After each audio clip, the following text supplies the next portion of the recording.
I'm frequently asked how I choose a fly in any given fishing situation, and I have to admit to you that I've tried to reason which fly I should use, but in the end, because I'm a fly tyer, it turns out to be an emotional decision. And usually I'll use my latest creation in hopes that it really works. And I don't even know why I create things or how I create things. Sometimes I'm just sitting at my vise recreationally,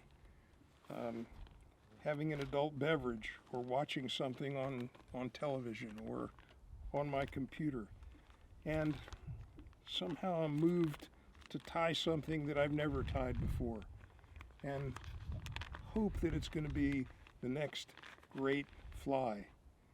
I mean, here's basically a deceiver pattern that I came up with one day while doing something around the house, and I had these big, long emu hurls, and I decided to use those emu hurls on this seducer. Why? No idea. But I know that this is going to be the next great redfish fly. And I didn't put any eyes on it because very often I fish super shallow water. So a seducer swims very, very shallow. And this one has a tremendous amount of action with that hurl. And I'm sure that tomorrow this is the fly that I'm going to use because it's the latest one that I tied. Now here's another one that I might use tomorrow. And this one I tied because this particular material right here was something that Andy Renzetti just got in his shop and told me it was really great, and so I bought some. And so this is going to be the next best redfish fly that I get to cast in redfish, I think.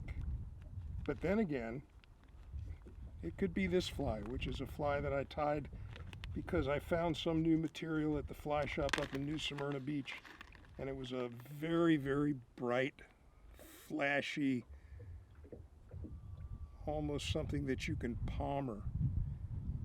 And so I made a little bait fish pattern with this flashy stuff because redfish need a lot of help seeing things. At least I thought they did when I tied this fly. So this may be the next great redfish fly. So in the final analysis, when I select a fly, and I know that other people select them for really good reasons, but I don't.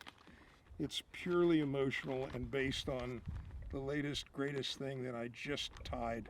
And I often can't wait to make a trip just because I've tied a couple of new patterns.